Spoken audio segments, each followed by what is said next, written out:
How was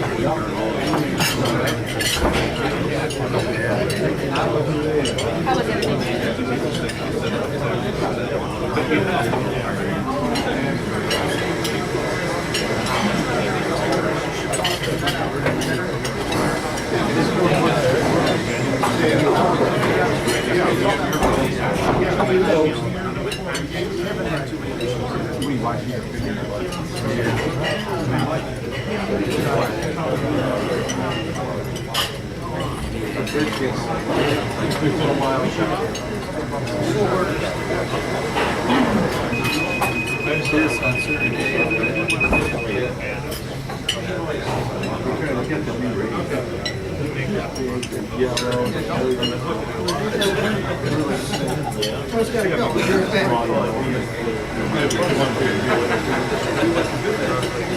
Ladies and gentlemen, if I can have your attention, please.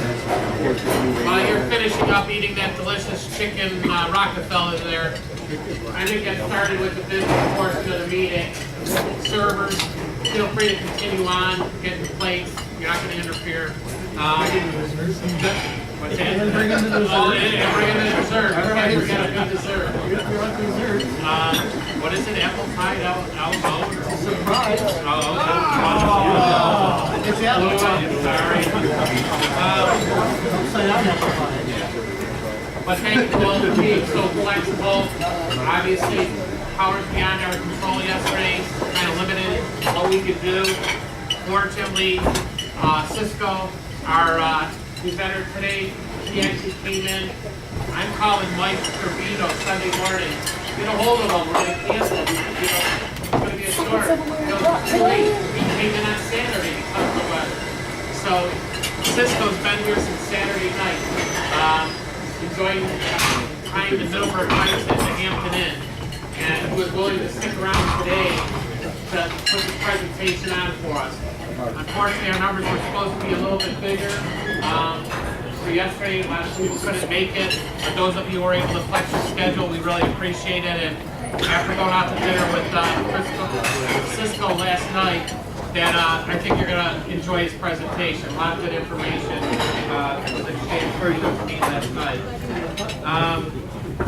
The minutes from the January 5th meeting from Beach Embassy Suites are posted on our website. We just got a motion to accept those minutes. Mark Maneri, and I can't see who's with us. Oh, Bob Del Negro. Sorry, I couldn't tell from the back of the head, Bob. All in favor? Any against? Okay. Treasurer's report, Joe Fleming, if you would, please. All right.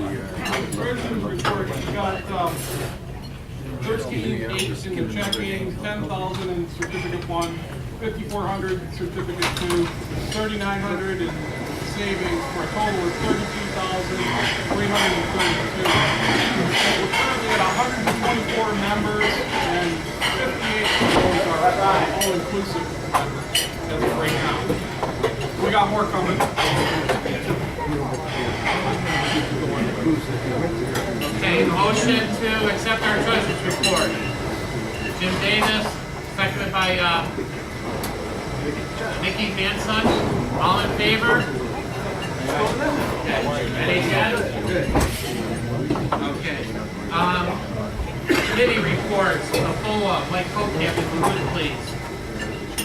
We had a full meeting on January 13th in Worthington. A lot of topics came up. We put together a committee to look at the VMS of the fire inspector program, talking about changing that to more model and FAA standard with 1, 2, 3 classification. One would be based on the officer inspector, and maybe the inspector, possibly 3, and for the final section. So that's what we're going to get agreed on. We're going to work on that next year.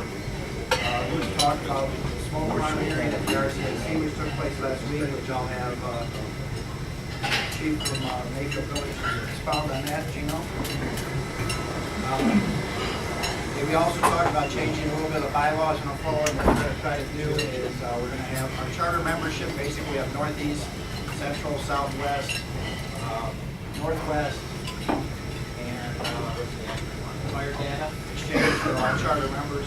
We're actually changing their applications around, so we'll get officers to each one of those on their application every year. And then we're also changing the new structure that will be $1 or $2 submitted with that application for memberships to help the full out. And anybody who's a member of Northeast is basically required to member of the full. So you can come to a meeting and try to get more information out. Especially as the president and vice president, so you guys can stay with it. There's a couple things. If you guys aren't aware, they changed the school controls for fire drills. They increased the school fire drills down to 6. And lockdowns are up to 3. That was my house in the Senate. I can do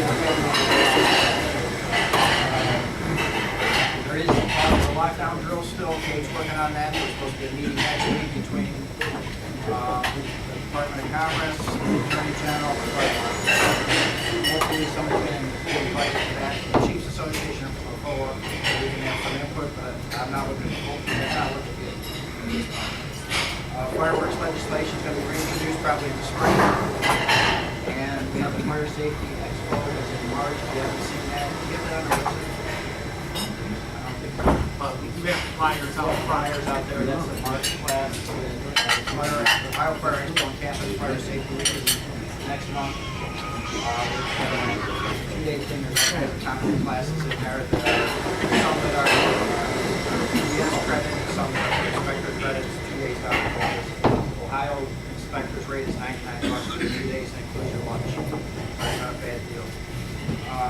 And the other thing is I talked to, we're going to have an educational seminar at the Ohio Fire Chiefs Conference this year, which is down in Columbus. And Friday is going to be a fire inspector on that day. We don't have the classes set up yet, but I talked to them and we have the room and we have lunch. There'll be a phone meeting at the March Fire Expo meeting and a meeting at the July Chiefs Conference. Any questions about a FOA for Mike Copeland? But they're trying to resurrect the FOA to get more involvement from all areas of the state to address these hot topics of the lockdown issue, the smoke alarms, and the like. The legislation for fireworks, you know, when the fire marshal's office was staying silent on it, that the fire prevention group would at least speak up, you know, what? Dan? Just got a question. Why do they have to trade off? The emergency drills.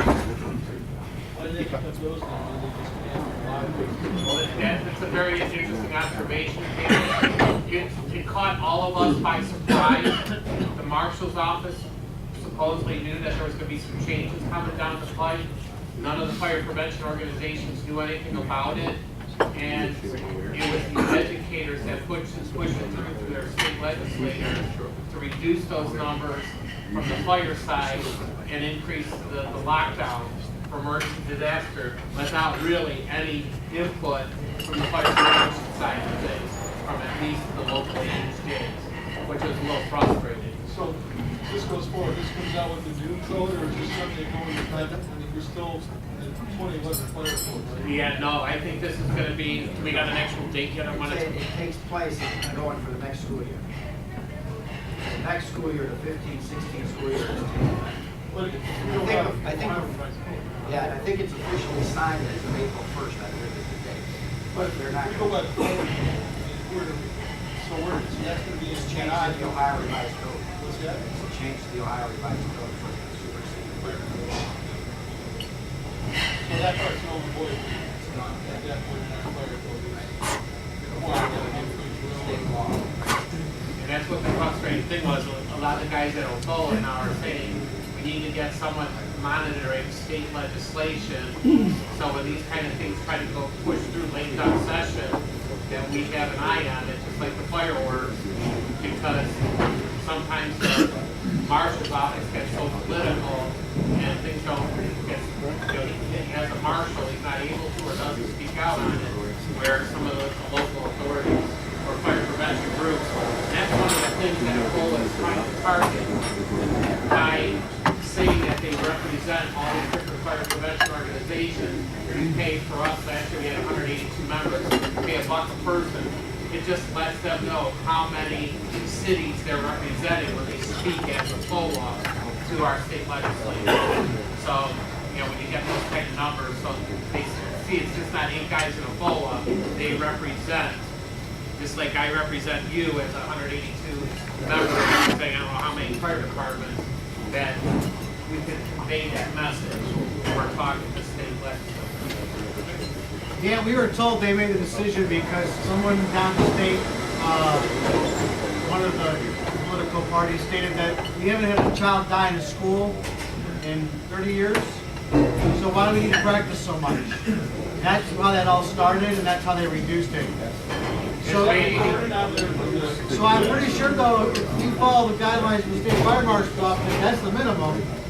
The city can then still require their school system, or try to do more, do the same as they've always had. I just don't tell them, because they don't read the paper anyway. That's what I'm doing. I'm not telling them. Isn't that crazy? We haven't lost a child in a school due to fire. It has nothing to do with all the practice that we do, you know, with it. So I guess it's going to take another child dying and I'll move them up again for 1 month. Doesn't make sense. Yeah, exactly. Good point, Kim. Education Committee, Sean Lutz, please. March will be here, same place. It's going to be Randy from Acquire Fire, and we're going to be doing hood systems. And April will be on the webpage by the end of this week. I'm just waiting to hear confirmation back. April, we're back at Embassy Suites. So here for March, April is Embassy Suites. And in May, we'll be doing fireworks, hopefully. We are doing them, it's just a date. The date and all the logistics for the process of working out. We do want, because you guys have wanted it, it's been a good class. We're still working on all the logistics for the fireworks.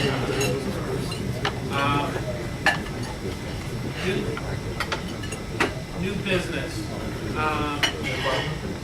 Chief Gino Garcia-Polo, if you would please share with us some of your journeys dealing with the Board of Building Standards and the RCAC. But Cliff Note version, because this man is a wealth of knowledge.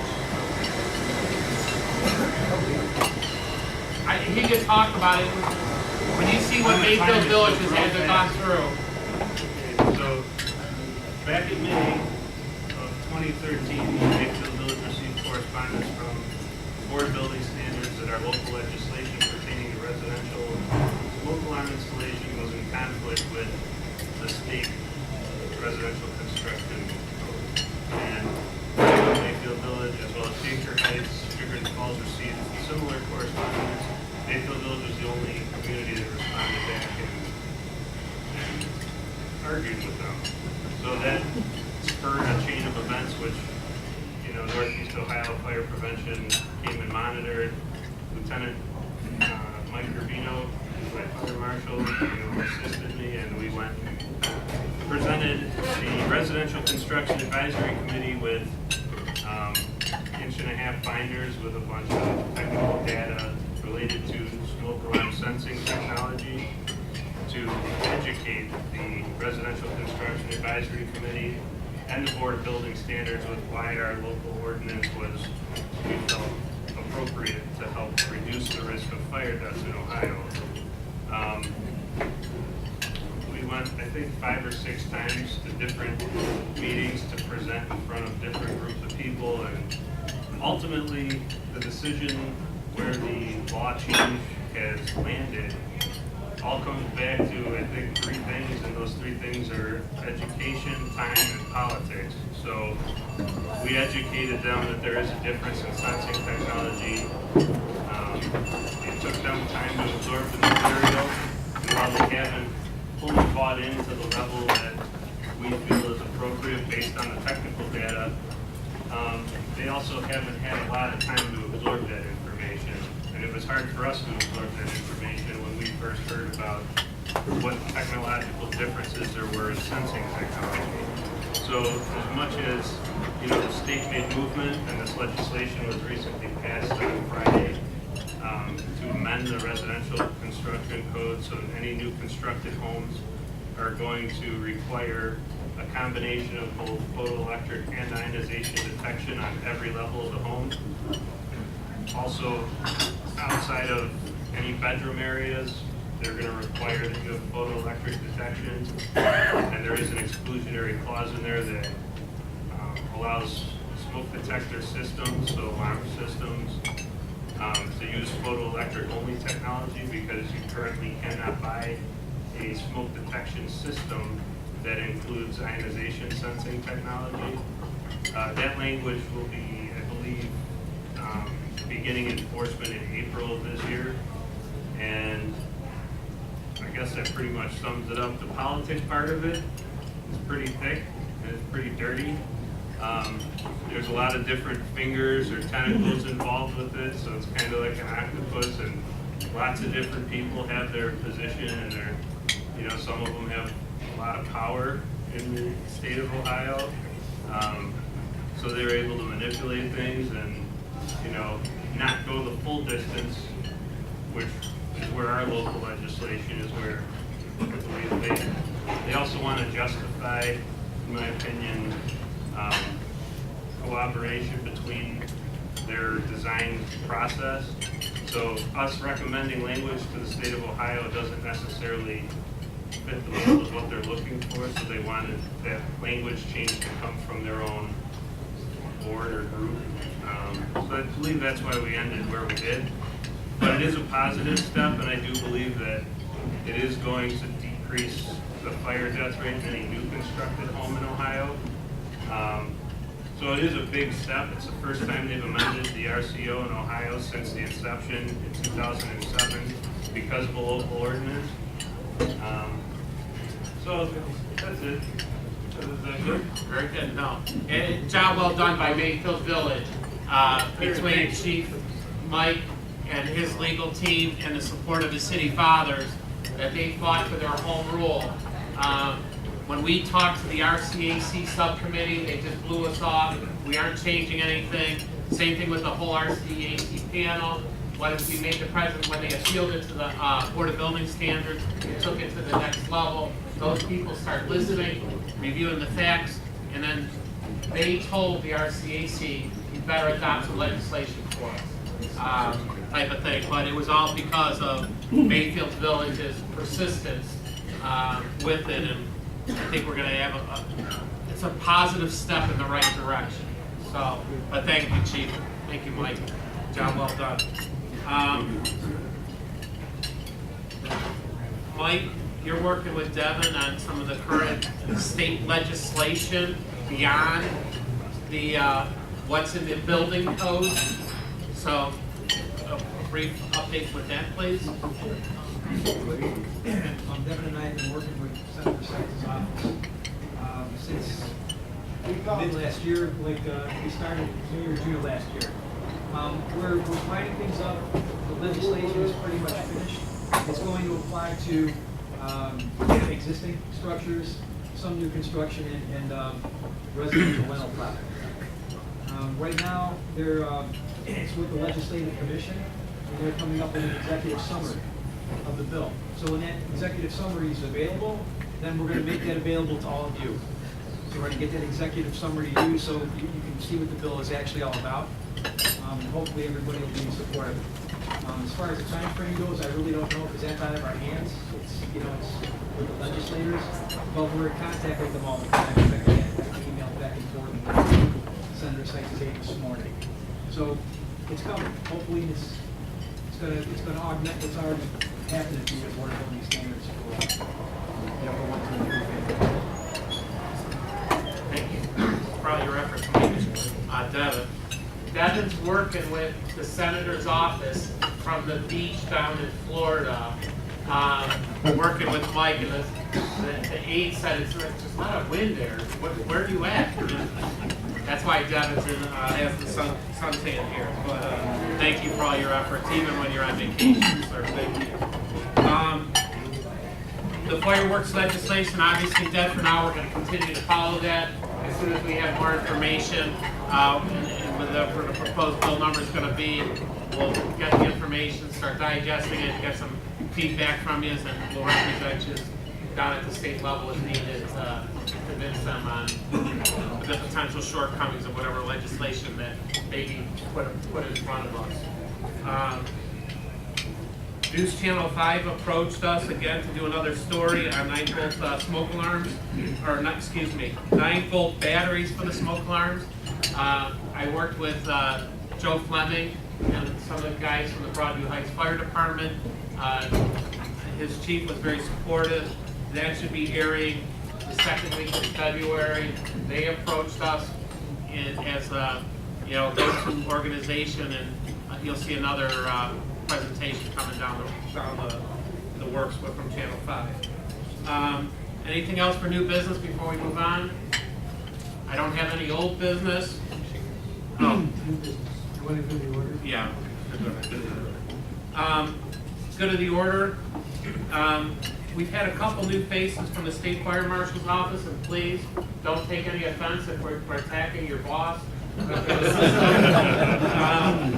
But just real quick, Dave Lawrence is covering the east side of Cuyahoga County. For those of you who haven't had a chance to meet him yet, that's Dave. And Attorney Bryant. And what counties do you cover for the state? Right now, Trumbull, Mahoney, and Columbia. Excellent. Well, welcome. Thank you. Just a quick reminder, the 2015 dues are still need to be paid for those who haven't done so. There's applications on our website. I failed to tell you folks back in December and then in January who our 2014 NEOFPA scholarship recipients were. My apologies, but they went to Victoria Scott. She's going to be going to Wheeling Jesuit University. She is the daughter of Terry Scott with Cleveland Fire Department and Mentor Fire Department. She received a check for $1,000 to Wheeling Jesuit University. Our second recipient was Kelsey Garbino. What year is she going into, Mike? Junior at Ohio State, but obviously the daughter of Mike Garbino from Mayfield Village Fire Department. And then the last recipient, we only had 3 applications, so all 3 of them got a $1,000 scholarship. The last entry was Jake Ness, the son of Paul Ness from Northfield Village. I'm sorry, Nice. I apologize. Jake Nice. And Jake is at the University of Mount Union. So checks had been sent to the different colleges already on behalf of those recipients. Real quick, Devin has a 7-year-old computer that he's using to try to keep everything up to date with our website. As we all know, the technology usually goes for 3 to 5 years.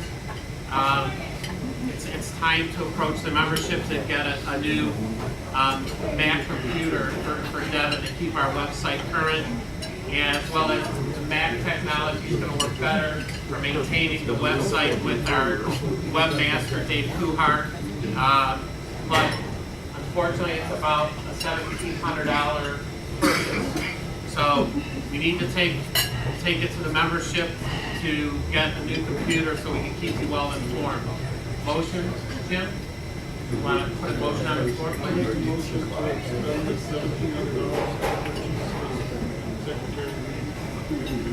And that's up to $1,700. It may be able to, with no taxes and the like, get a little bit less. But second by Mark Maneri. Any discussion? Any discussion on the new computer for our secretary? Going once? Going twice? 3 times? All in favor? Any against? Okay, motion carries. Thank you. And just real quick, lastly, Brook Park Fire has a vote on the ballot today. And I only bring this up not to get politically involved, but it could affect any of us career firefighters in this room, firefighters, paramedics. They are looking, Mayor Coyne is looking to get rid of their paramedics, reduce their manning, do the paramedic service to private, and they have already closed 2 stations they're trying, this vote is to try to keep one at their far west end open.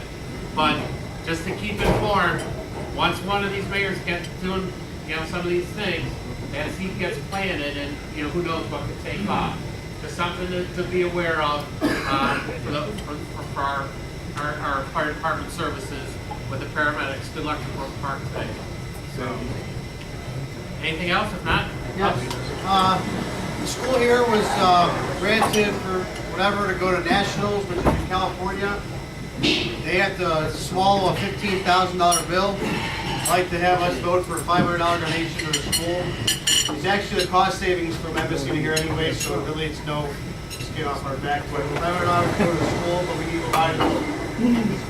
okay. Motion by Sean. Is that in a motion form, sir? Yeah. Okay. Second by Mike. Any discussion? All in favor? Aye. Any against? Okay, Joe, here's the fee for the record. Thank you for reminding me, Sean. I appreciate it. Well, that pie in Alamode is looking really good, Cisco, for me. So, since you had a chance to eat yours, I'm gonna have to take a chance to eat mine. But all the way in from Boston, Massachusetts. Like I said, he's been here since Saturday. He's really wanted to talk to us. And after learning about fire escapes like I did last night, going out to dinner with them, I think you're going to find it's a very informative presentation. Thank you, sir. Let's start off with any last minute questions about football. Very dead. All right. You read that book? Please come up here and grab a book. Then anybody can grab one last book. If anybody wants to hit that corner switch on that killer light on that end, you get a chance to see the slides better. And if somebody can on that side, hit the switch down at the other end and in the middle, open the Hey, light. Cisco, I screwed up today. Uh-oh. Real quick. Why did you guys let me do this? We forgot to start our meeting with the Pledge of Allegiance. And thank you for bringing it to my attention. Us patriots here with the... If we could all stand, please, real quick. Thank you for bringing it to my attention. Of the United States of America, and to the republic for which it stands, one nation, under God, indivisible, with liberty and justice for all. Thank you. All right. Can we get anybody anything else to drink? No, fresh out. Are we done over here? I'll give you a little bit of history of who I am. This is from Seattle. Yeah. Out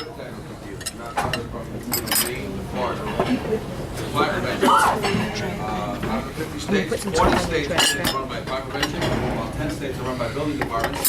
You guys probably have that before. With the guys that where it matters. So this is where I get all my response. And a lot of the classes that we do are recorded, and then we put up on our website. So if you have people that didn't come to this meeting today, but you want to watch this meeting, it's going to be online. And it's free. You don't have to sign in. You don't have to buy anything. You don't have to have a credit card number. And so to give you a little bit of history of who I am. I got hijacked into this. My dad's still in the ironworks business, so I got hijacked when I was 12. So from 4 to the math, I got over 40 years of this. I got a master's degree in reverse stupidity.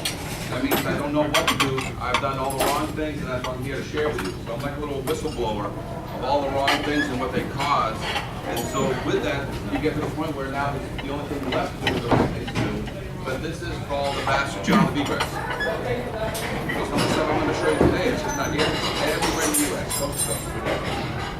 So a lot of times when I do a class, and I've taught fire prevention, my best cities you'd think would be Massachusetts, right? But my two best states is actually Portland, Oregon, and New Jersey. New Jersey has written some of the best fire codes because they've had some of the worst horrific and they break some of the best codes because usually it's after you pass or you write the best code.